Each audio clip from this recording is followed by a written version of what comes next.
Hello everyone, I am Mushtakhusen. In this video, I am going to explore and demonstrate how to add blocks available in the MPA, that is Manager Practice Area.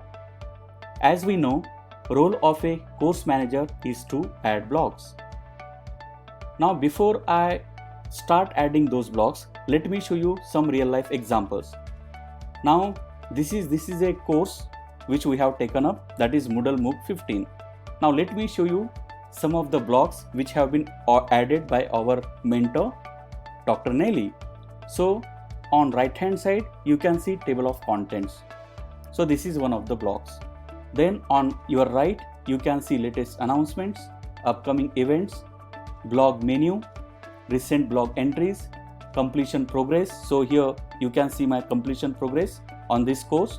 Then activities added, then latest badges. So yes, I have earned 2 badges so far. Then comments, then this additional English club, then quick mail.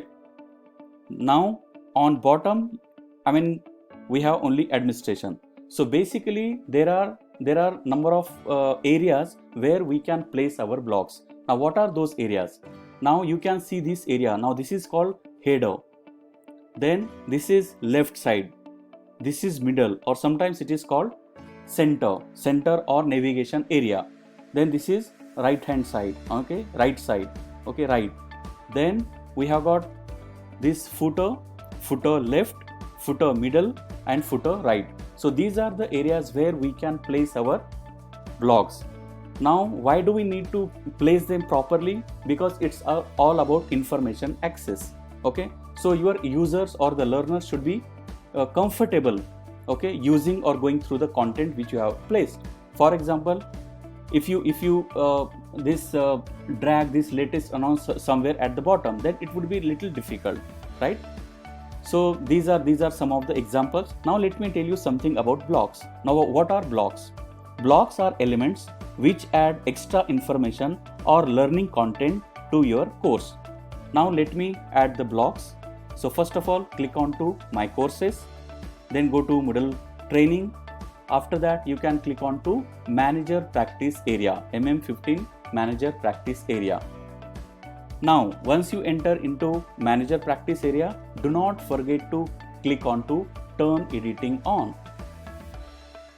So once you click on to Turn Editing On, you will be able to add the blocks. Now as I discussed some time back, so there are some certain things which you can see. So this is called dashboard of the course. Now this is left area, then this is header, then left, then center or middle, then right, then this is footer left, footer middle, and footer right. So these are the areas where we can place our blocks once you add them.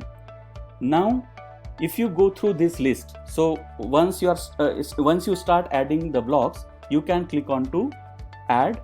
Then if you go through this list, you will find 51 blocks. That's right, you heard me right, 51 blocks. But the question is, do we need to add all these blocks? Absolutely no. It depends on your course. So if you need say 10 blocks, then you can add only 10. If you need 15, you can add 15. Now it depends on what is the requirement of our course. Accordingly, we can add the blocks.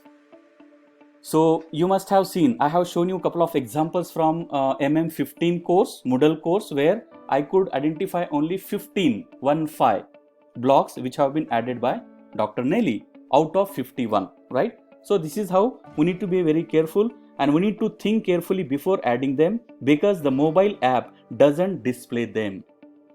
Because all the students do not use laptop or desktop. So sometimes they might use their smartphones. So we need to be very careful adding more number of blocks.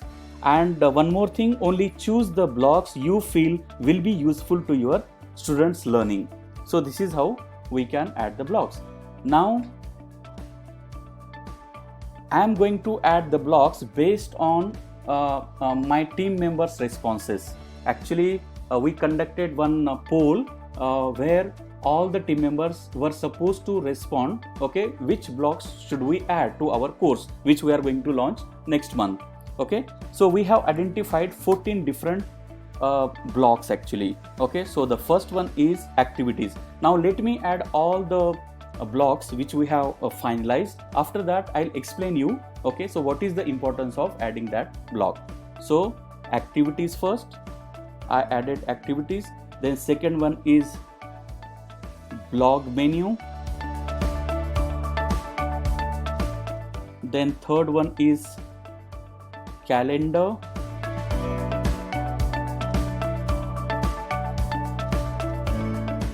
Then next one is clock.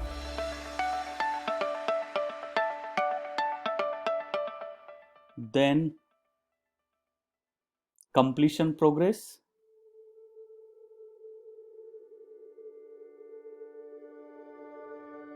After completion progress, I am going to add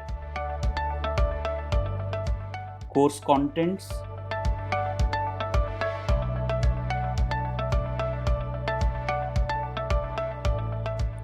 Then latest announcements.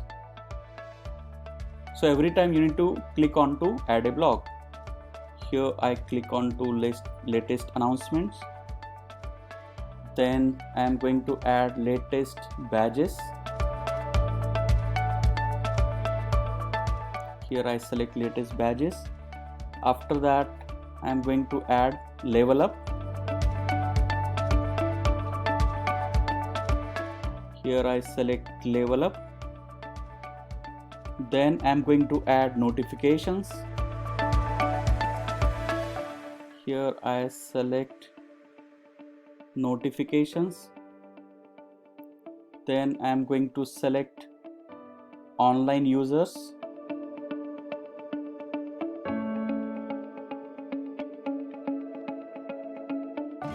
Yes, it is added.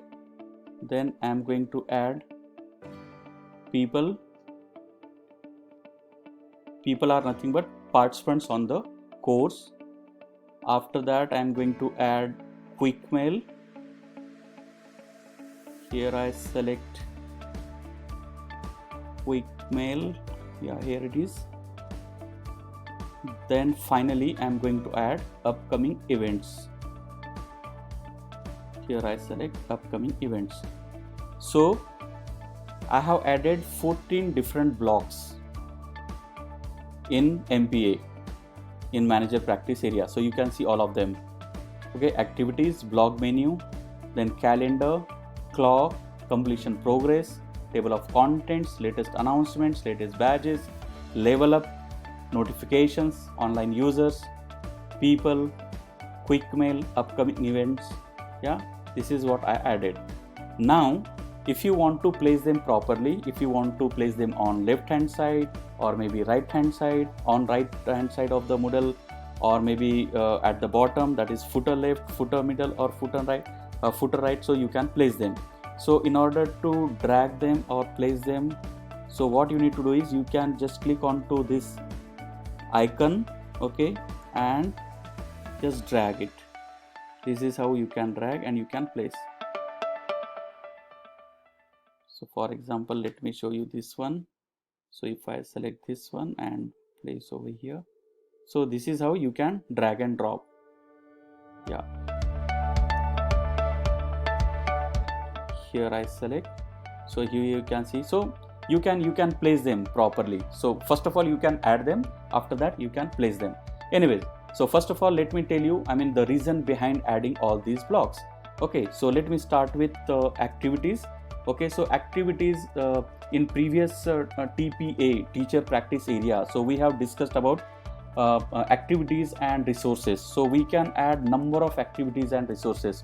So as far as activities are concerned, so we have more than 50 activities to be added. So again you can select, okay, required this thing activities, and you can add them. So again it is to engage the students synchronously as well as asynchronously. So we can conduct number of activities, then we can have chat, then we can have poll. So there are number of things to be added in activities. So activities makes our learning experience highly engaging.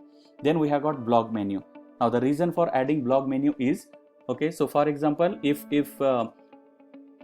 learners or the students want to add their blogs, and if they want to look at the blog entries, so they can add them, they can explore them, they can read, they can comment. Then we have got calendar. For example, if the course is for only June month, so maybe you can check, for example, today is say 20th, so you know like only 10 days are left, so maybe you can, for example, if you are lagging behind, so maybe you can work really hard on your course and try to complete within given time. Then after that we have got clock. So you can see here, so right now our server, that is Dr. Nelly's server, is in Canada. So there it is 2:18 p.m. and I am in India, so my time is 11:40 p.m. right? So this is how you can see. Then completion progress, so how much did you complete on that course, so it will show you the progress of your course. Then table of content, so here there will be a list of all the topics week wise. So all the details will be given. It includes introduction, then week 1, week 2, week 3, then again subtopics. So you will find all those important headings. Then latest announcements. So as a teacher or as a manager, so if you want to make some announcements for the learners, so you can do that over here. Then latest badges, so it will show the learners how many or which badges they have earned so far. Then level up, so it will show you your level on this course. So as you participate or as you engage in that course again, more and more, so your level will go up. So right now it is 1, so you can go up to 10, then it will show you your level. And you can compare, you can compare your level with other participants clicking onto ladder. Then we have got notifications. So again, if you want to notify something to your participants or the students, you can use notifications. Then online user, the use of online user is, for example, if you are using say Moodle course, and if you want to see, who is available right now, who are the students, who are the participants, co-participants who are available online right now. So maybe you can see them, and if you want to interact with them or chat with them, so you can just use this option called chat and or message, and you can interact with them. Then people, so it will show you the list of all the participants on that course. So if you just click on to that, it will show you the list of all the participants on that course.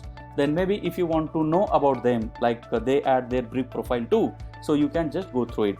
Then we have got quick mail. The use of quick mail is to, you can compose new mail, and you can select multiple users or multiple participants on that course, and you can send them email. So for example, if you are inviting for some kind of event or for some kind of interaction, so maybe you can use quick mail. Then upcoming events, again it will show you.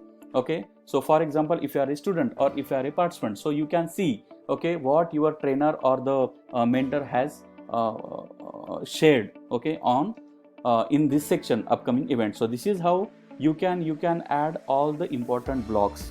But make sure that it's always better to limit your blocks, so that it will be easy to access the content which is available on the Moodle course. So I hope you find it useful. Thank you for watching.